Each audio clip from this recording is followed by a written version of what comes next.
किसी गांव में रहता था एक किसान रामू। गरीब था मगर मेहनती और ईमानदार। उसकी पत्नी श्यामा ठीक उसके उलट काम से जी चुराती और जल्दी अमीर बनने के सपने देखती रहती थी।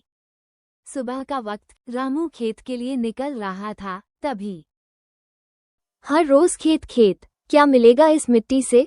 जरा सोचो, कुछ बड़ा करो, अमीर बनो। श्यामा, जमीन माँ जैसी होती है, उसमें जो बोओगे वही मिलेगा। मेहनत करेंगे तो फल जरूर मिलेगा। और कब मिलेगा वो फल? जब हमारे बाल सफेद हो जाएंगे। रामू रोज की तरह खेत जोत रहा था, तभी कुछ ठोस चीज से उसका फावड़ा टकराया। ये क्या है? सोने का लोटा? रामू को आश्चर्य हुआ, पर उसने लालच नहीं किया।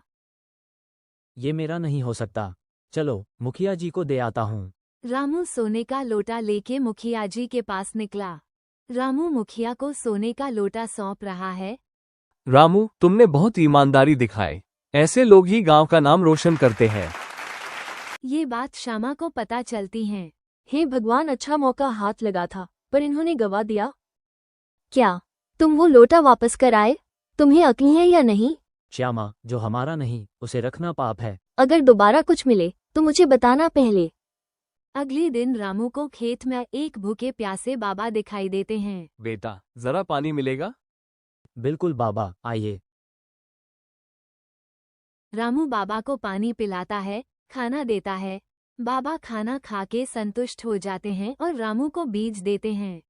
तू नेक दिल है बेटा, ये बीज ले, इसमें चमत्कार है, लेकिन बस मेहनत और सच्चाई चाहिए। रामू ने बीज लिया और खेत में बो दिया। बीज बोने के 2 महीने बाद हर तरफ लहलहाती फसल।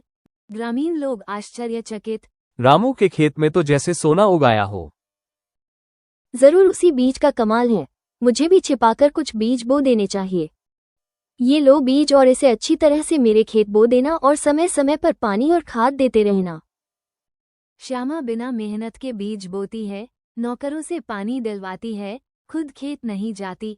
श्यामा ने भी बीज बोए, लेकिन बिना मेहनत और ईमानदारी के। फसल कटाई का वक्त। रामू के खेत में फसल, श्यामा के खेत में बंजर जमीन। मेरे खेत में तो कुछ उगा ही नहीं। श्यामा, बीज तो सबको मिले थे, लेकिन फल उन्हें मिला जिन्होंने मेहनत की। मैंने लालच किया, मुझे माफ कर दो। अब मैं भी मेहनत करूंगी। जब नीयत साफ हो तो किस्मत भी साथ देती है। चलो, अब हम दोनों साथ काम करेंगे।